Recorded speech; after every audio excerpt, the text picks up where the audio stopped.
Hey guys, it's Nia Kera. and today we're doing our first book review of Divergent by. Veronica Roth.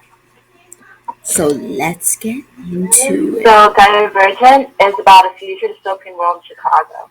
And for those of you who don't know what dystopian is, it's a world where there's a lot of injustice. And so the city is split up into 5 factions, and they're based on your personality trait. The 5 factions are candor, where the trait is honesty; erudite, where the trait is intelligence; dauntless, where the trait is bravery and courage; abnegation, where the trait is selflessness; and amity, where everything is about peace. So when you turn 16, you take an aptitude test that tells you which faction is best for you. And then there's a choosing ceremony that you can decide whatever faction you want to be in. And then the initiation from then on. And the main character, Trish, she takes the aptitude test, but she gets a really weird result. So the book is basically about her identity and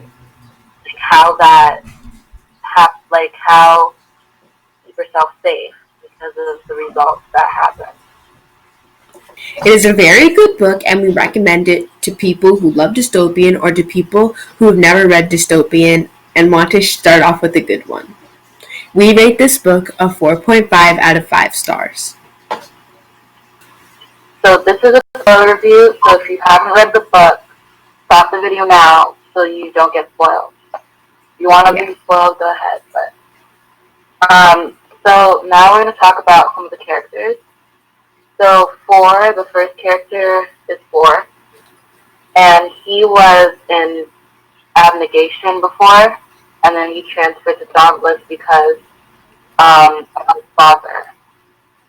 And so Four was a really good character, probably one of my favorites, and he was really well portrayed, and he was always there for Trish. He was really, and he was kind of mysterious too. You didn't really know that much about him. You wanted to figure him out, and that was nice. So, yeah. The next character is Tris, the main character of the book. At first in the book, she was very quiet and really didn't really stand up for herself. Of course, because she was originally in abnegation, but she transferred to Dauntless, and I kind of think she learned to stand up for herself, and she just is one of my favorite characters in the book. Okay, now Marcus. Marcus was an abnegation. He was actually, well, he still is. He's Forrest's father, and based on his description from the book, I don't think anything left him because he was abusive, or he was allegedly abusive before. That's what made him leave. So he just wasn't a good character, and he wasn't talked about that much in this first book.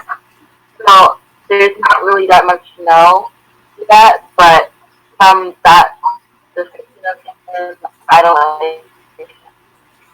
Okay. Next character is Janine. Janine is the head of Erudite, and to me personally, I do not like Janine at all. She seems like a very, what's the right word? I would just say like a cocky woman because of how smart she was. She seemed like a very cocky woman to me, and so she just wasn't one of my favorite characters in the book. Um, Next character is Al. Al was in Candor originally, and he was in initiation with Tris and all the other people who chose Dauntless. And I kind of felt bad for him because he was really, he was really sweet. And Peter, one of the other characters, kind of pressured him into capturing Tris. And that was, and he just, I know that was just a mistake. He didn't really want to do that. And, it would have been it would have been better if he was still alive the whole initiation, but sadly that didn't happen. And Yeah. like he was really sweet. He was really innocent. I don't think that he actually meant to do anything wrong or hurt Tris in any way. Next character is Caleb. Caleb is abnegation, then transferred to erudite, and he's actually Triss's brother. And in the first book, he is not like really like talked about that much after he like goes into erudite. But let's just say, in the next couple books, it gets very interesting with Caleb, and you're gonna have to find that out if we do book reviews of the next two books, because crazy. We probably will if Yeah. you guys want that. So the next character is Peter and also Molly and Drew. Peter was in Candor originally and transferred to Dauntless, so he was with the other initiates. And so were Molly and Drew, those are like his friends. Peter is my least favorite character. He was just so rude and so mean to Trish. He was so just jealous, and he was just like one of he was just so mean. But my favorite part was near the end when Trish went back to 4 when he was in the simulation, like when he was under the simulation, and he like snapped out of it because of her. That was really cool because you have to really, really fight it off to be able to get out of it, and it just showed like how their chemistry was so. They had such great chemistry, and it was just a really good part. And who knows, like if she hadn't tried those things, multiple different things, if they weren't even together, it wouldn't have been the same. And my least favorite part was Trish when Trish got mad at Al after Al tried to apologize to her for like attacking her, because I do think that it was her fault that he like jumped in the pit, because he probably felt so bad, and that's understandable. So it's just kind of sad that Trish pushed him away, because if they had made up, then he probably would have had a reason to stay alive. So okay, so page 477 is when Moore was tapping out of it. So it says, "The shot doesn't come. He stares at me with the same ferocity but doesn't move. Why doesn't he shoot me? His heart pounds against my palm and my own heart lifts. He's Divergent. He can fight the simulation. Any simulation. Besides, I say, it's me. I step forward and wrap my arms around him. His body is stiff. His heart beats faster. I can feel it against my cheek. A thud against my cheek. A thud as the gun hits the floor. He grabs my shoulders too hard. His fingers digging into my skin where the bullet was. I cry out as he pulled me back. Maybe he means to kill me in some crueler way. Trish, he says, and it's him again. His mouth glides mine.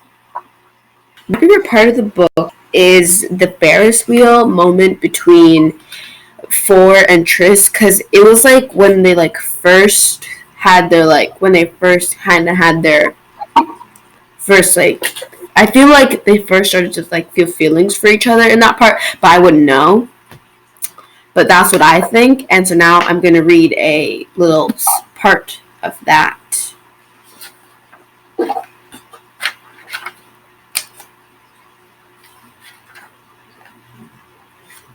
Okay. You're afraid of heights, I say. How do you survive in dauntless pond? I ignore my fear, he says. When I make decisions, I pretend it doesn't exist. I stare at him for a second. I can't help it. To me, there's a difference between not being afraid and acting in spite of fear, as he does. I've been staring at him too long. What? He says quietly. Nothing. I look away from him towards the city. I have to focus. I climbed up for a reason. And my least favorite part of the book is when Trish's mom died, because I felt like they had such a good bond, and I felt like Trish's mom should have been alive longer to kind of help her.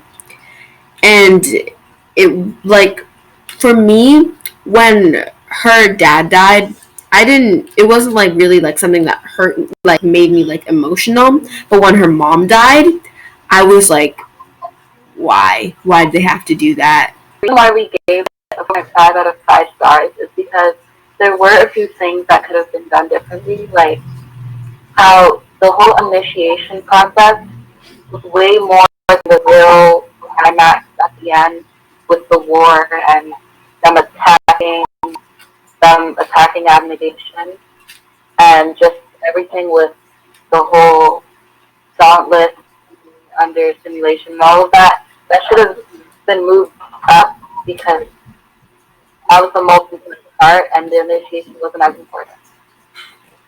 Yeah. And also, I feel like Amity, like, I almost forgot about Amity in the book because they didn't talk about Amity at all. They just talked about the other 4, and it would have been interesting if they had someone from Amity be in the initiation with the rest of the initiates, because it's kind of unusual for someone who's in a peaceful faction to be in the complete opposite.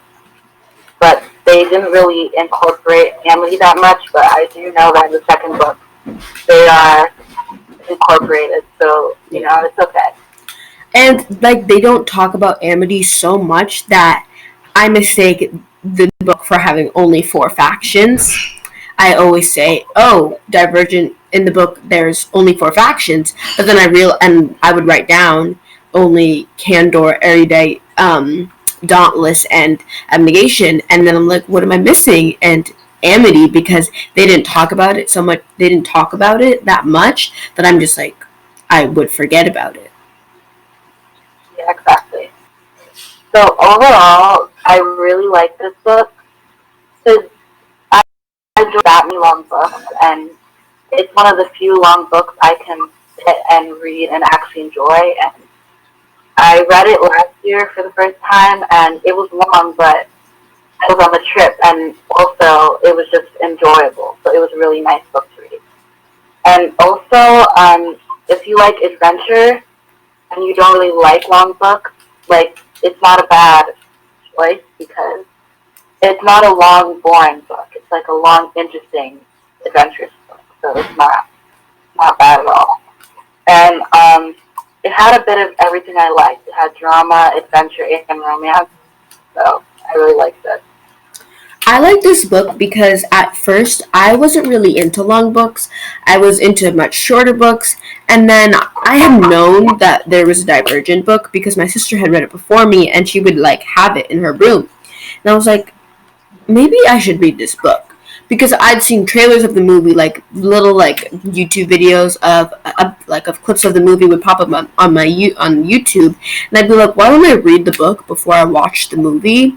Because I wanted to start doing that for a long time. So I was like, why not this be the first book that I read the book first and watch the movies after.